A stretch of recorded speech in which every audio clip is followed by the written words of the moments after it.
Last week I had an opportunity to do more simulations. I have two turntables now, and so I set up a model that has the sun revolving around a center, call it barycenter, and then I have a smaller planet, call it Venus, orbiting around it. Now I designed this setup so I could demonstrate retrograde. This didn't work out exactly like I wanted it to. I'm going to have to use some lighter materials, and one of my turntables I need to be able to vary the speed. But anyway, I did find out something pretty important. Now what the heliocentrics do in order to try to save their model, they try to pass off retrograde as being parallax because supposedly the Earth overtakes Mars on the inside lane. That's why you see it change direction. Now, it's patently ridiculous and makes absolutely zero sense. But when you can pass things off using diagrams or drawings or cartoons, it's pretty easy to trick people into believing things that don't really happen.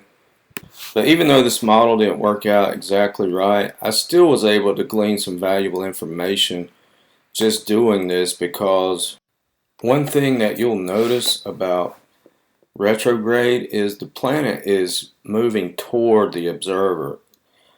You can see this in Tunc Tezel's photographs, these wonderful photographs of Mars retrograde. You can see the apparent brightness changes as the planet gets closer to the viewer. And this is glossed over in all of the animations or diagrams that you see on the internet. So this is why a physical model is so superior to an animation or a graphic, because you can really see what happens in the physical world when these bodies are moving around each other. So here, let's take a look at what I'm talking about. Watch as the smaller planet revolves around the sun, and we'll pause it here. You see the size? Now let's keep going. Now as it goes back there, its apparent size changes. And that's what we're looking at here.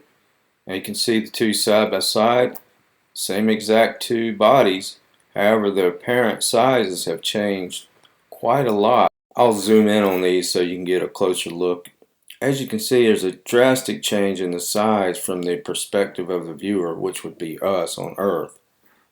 Now the standard explanation can't account for this, and they prefer just to ignore it altogether.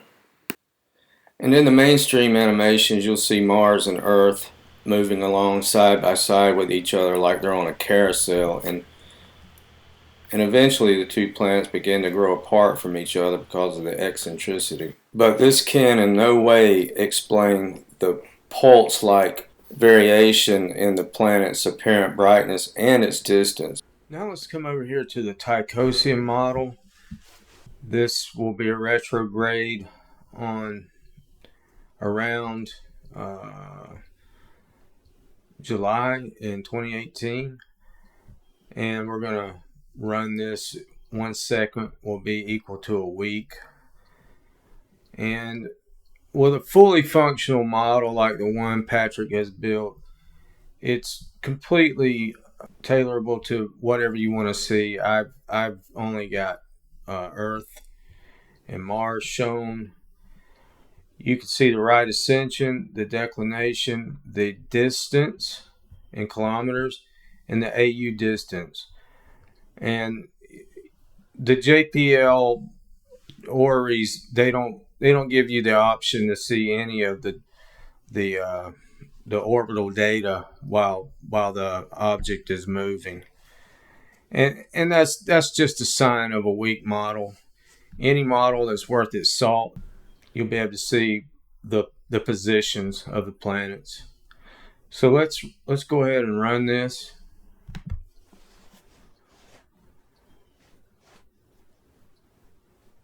And as you can see, the AU distance begins to quickly lessen. And the reason I chose this is because it was a very, very close passage of Mars. You'll see we're going to get to around 0.3 AU. And by the same token, Mars begins to leave just as rapidly.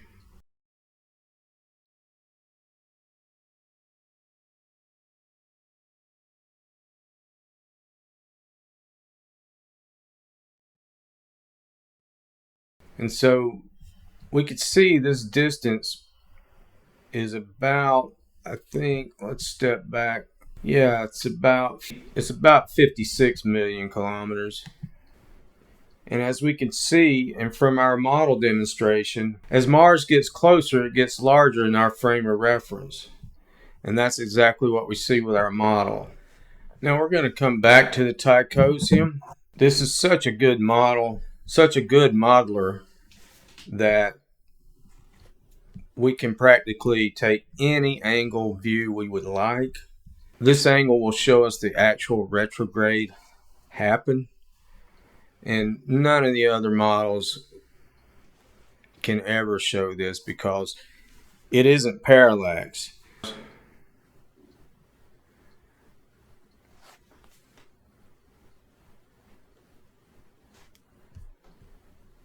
Here you can see the date.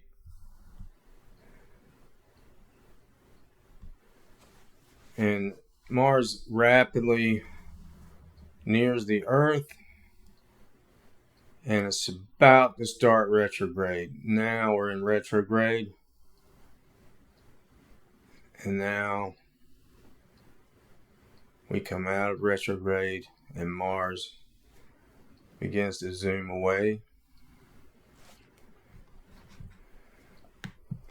None of the other models will show you anything of the kind. This is what you get from JPL's animation.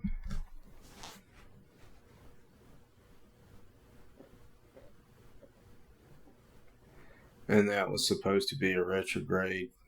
Not only does Earth passing Mars on the inside lane not account for retrograde, it also doesn't account for the rapid decrease and subsequent rapid increase in distance as the planet nears and then quickly reverses course and heads back in the opposite direction.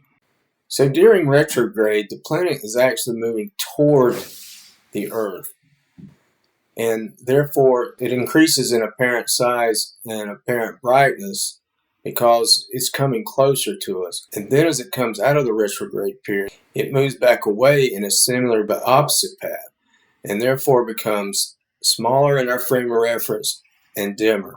A concentric system with a single origin point cannot account for this. There have to be two separate points of origin, as demonstrated in the Tychos model. May reason prevail.